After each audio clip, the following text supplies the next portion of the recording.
L'opérateur conditionnel. Cet opérateur est connu sous le nom opérateur ternaire. Il est représenté par le symbole point d'interrogation, deux points. C'est un opérateur à trois opérandes. Car il y a trois opérandes, à savoir la condition, expression 1 et expression 2. Condition, c'est la condition à évaluer. Ensuite, il y a l'opérateur ou le symbole point d'interrogation suivi de l'expression 1 qui représente les différentes instructions exécutées si la condition est true, est vraie. Ensuite, il y a le symbole de point suivi de l'expression 2 qui représente les différentes instructions à exécuter si la condition est fausse. C'est un raccourci pour les instructions if-else, ce qui nous aide à écrire du code propre et bien concis. Si je prends par exemple l'exemple ou le bout de code suivant. Donc, premièrement, j'ai ma variable âge qui est déclarée et qui prend la valeur 18. Ensuite, j'ai une autre variable votée.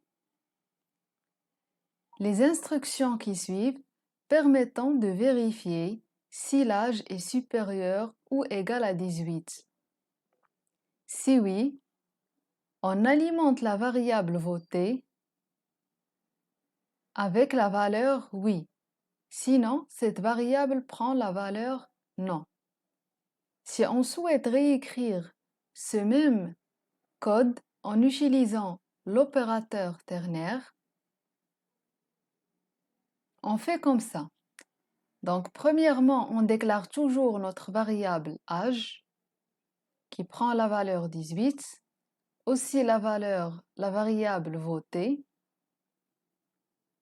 Et ensuite, on pose la question, c'est quoi l'objectif de cet exercice? C'est d'alimenter la variable votée avec la bonne valeur, soit oui, si l'âge supérieur ou égal à 18, ou non, sinon, c'est-à-dire si l'âge inférieur à 18. Et bien, ce qu'on va faire, l'objectif de cet exercice est d'alimenter la variable votée.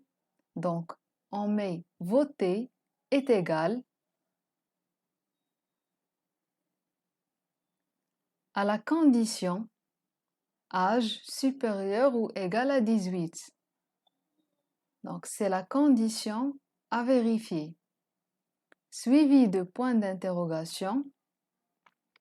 Ensuite, l'instruction à exécuter si cette condition est vraie, qui consiste à déclarer, ou bien plutôt à alimenter la variable votée avec oui. Et pour le else, on met deux points. Ensuite, l'instruction à exécuter si cette condition âge supérieur égal à 18 est false. Donc, c'est d'alimenter la variable votée avec la valeur non. L'opérateur ternaire imbriqué. C'est un raccourci pour les instructions if, else. Si je prends l'exemple suivant, vartime égale à 10, qui représente l'heure, donc 10 heures. Vartime égale à 10. Il y a aussi varMessage qui va contenir notre message à afficher par la suite à l'utilisateur. Donc, if time inférieur à 10, si l'heure est inférieure à 10, j'affecte à la variable message la valeur bonjour ou le texte bonjour. Else if time inférieur à 20, message est égal bonne journée. Sinon, message égal bonne soirée. On va réécrire ce code en utilisant l'opérateur ternaire.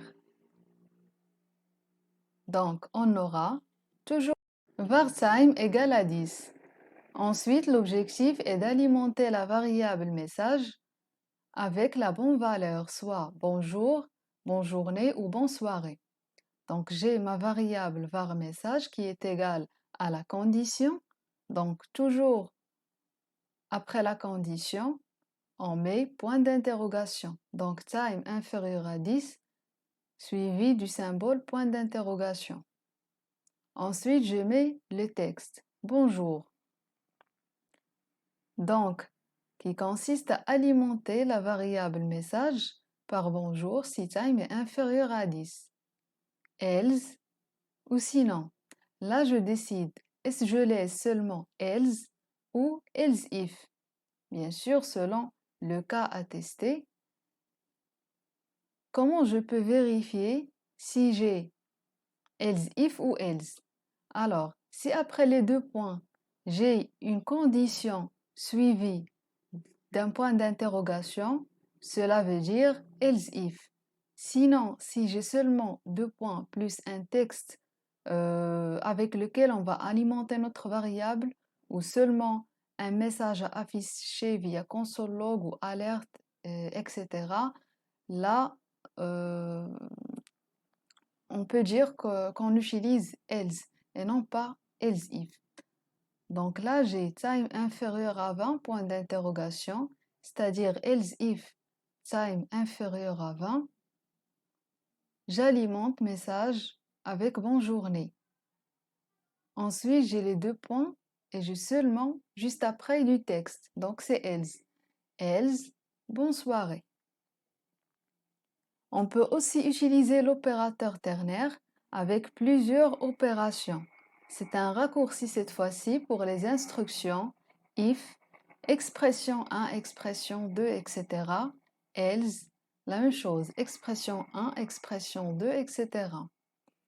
C'est-à-dire, parfois, on souhaite vérifier si la condition est vraie, j'exécute l'instruction 1, 2, 3, etc. Sinon, j'exécute d'autres instructions. Donc, pas forcément, il y a une seule instruction, on peut utiliser deux ou plusieurs. Comme illustre l'exemple suivant. Donc, j'ai ma variable var âge qui prend la valeur 16, var URL, if âge supérieur à 18, j'affiche dans la console accès autorisé et j'alimente la variable URL avec continue.html. Sinon, j'affiche à la console accès refusé et j'affecte à la variable URL le texte stop.html. Si on veut réécrire ce même bout de code en utilisant encore une fois l'opérateur ternaire, donc il y a var âge égale à 16, var URL égale toujours la condition, âge supérieur à 18, point d'interrogation. La seule différence cette fois-ci par rapport aux anciens exemples, c'est que j'utilise les parenthèses. Pourquoi? Parce que tout simplement, si la condition est vraie ou fausse, je dois exécuter plus d'une seule instruction. Donc, il y a l'affichage du message accès autorisé ou accès refusé, plus l'alimentation de la variable URL, soit par le texte continue.html, soit par le texte stop.html. Et si vous remarquez bien, l'objectif de l'utilisation de l'opérateur ternaire, c'est de réduire le code, d'avoir un code propre et bien concis. C'est ça l'objectif en fait. Mais comme vous voyez pour cet exemple, il y a plusieurs lignes de code. Donc si je compare les deux exemples, de gauche et de droite, avec l'utilisation de if ou avec l'utilisation de l'opérateur point d'interrogation de point, il n'y a pas vraiment une grande différence en termes de nombre de lignes. Donc, c'est vrai que c'est faisable, mais je vous déconseille fortement de ne pas l'utiliser pour des raisons de lisibilité. Afin que votre code soit plus lisible, c'est mieux d'utiliser pour ce cas-là Si vous avez plusieurs opérations ou plusieurs instructions à exécuter, les instructions if-else.